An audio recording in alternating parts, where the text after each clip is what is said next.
আজকে বানাবো চিংড়ির পালা চাও। আপনারা সম্পূর্ণ ভিডিও দেখতে থাকুন এবং আমার পাশে থাকুন। হ্যালো, আসসালামু আলাইকুম। কেমন আছেন সবাই? আমার এই ভিডিও যদি আপনাদের ভালো লাগে লাইক দিবেন, শেয়ার করবেন এবং আমাকে ফলো করবেন। আর ইউটিউব থেকে দেখলে সাবস্ক্রাইব করবেন। দেখুন কতটা দুর্দান্ত হয়েছে, খেতেও অনেক মজা হয়। পোলাওয়ের সাথে, বিরিয়ানির সাথে, খিচুড়ির সাথে খুব সহজে এটা খাওয়া যায়। বাসায় কোনো কিছু না থাকলে গরম ভাত, পান্তা ভাত, বিন্নি চালের ভাতের সাথে পরিবেশন করতে পারবে। কক্সবাজার বার্মিজ মার্কেটে অনেক কড়া দামে বিক্রি হয়। বিভিন্ন রেস্টুরেন্টে আর হোটেলে এগুলি খুব কড়া দামে কিনতে পাওয়া যায়।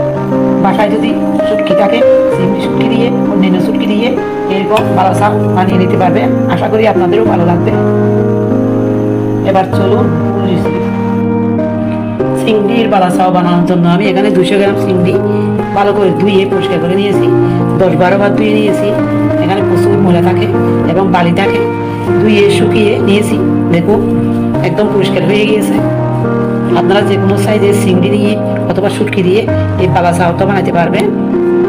আমি এখানে পেঁয়াজ কুচি নিয়েছি। দেখুন চিংড়ি যে পরিমাণ আছে এই পরিমাণ বরাবর আমি পেঁয়াজ কুচি নিয়েছি।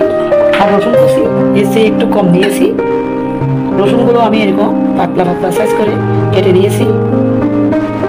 পেঁয়াজগুলো আমি এরকম সাইজ করে কেটে নিয়েছি। প্রথমে আমি একটা প্যানের মধ্যে পরিমাণ মতো তেল দিয়েছি। এবার পেঁয়াজগুলো আমি ভেজে নিব। সম্পূর্ণ পেঁয়াজ একসাথে দিয়ে দিচ্ছি।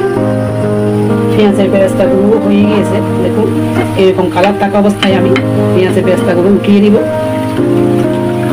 তেল একদম রাখবো না। আমি সব পেঁয়াজের বেরেস্তাগুলো উঠিয়ে নিচ্ছি। পেঁয়াজগুলো আমি উঠিয়ে নিয়েছি। এবার রসুনগুলো ভেজে নিব। রসুনগুলো আমি পেঁয়াজের মতো করে বেরেস্তা করে নিব। রসুনগুলো আমি পেঁয়াজের মতো বেরেস্তা করে নিয়েছি। এবার উঠিয়ে নিব। রসুনগুলো উঠিয়ে একটা টিস্যুর মধ্যে নিয়ে নিয়েছি।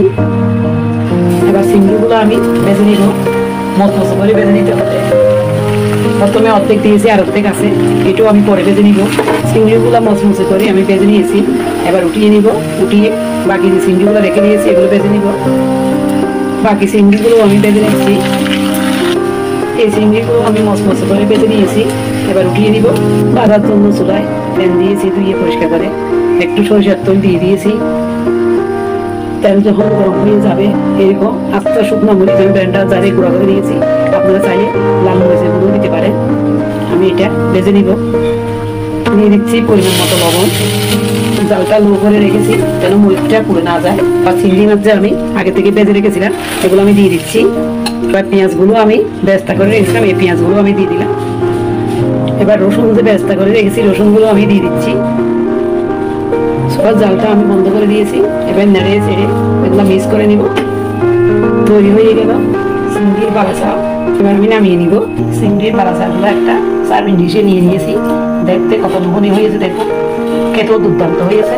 আপনারা একবার হলো এইভাবে বাসায় বানিয়ে দেখবেন। আশা করি আপনাদেরও ভালো লাগবে। এগুলি গরম ভাত, পোলাও, খিচুড়ি, আত্মীয় স্বজন, মেহমানদের সাথে সবার সাথে আপনারা সার্ভ করতে পারবেন।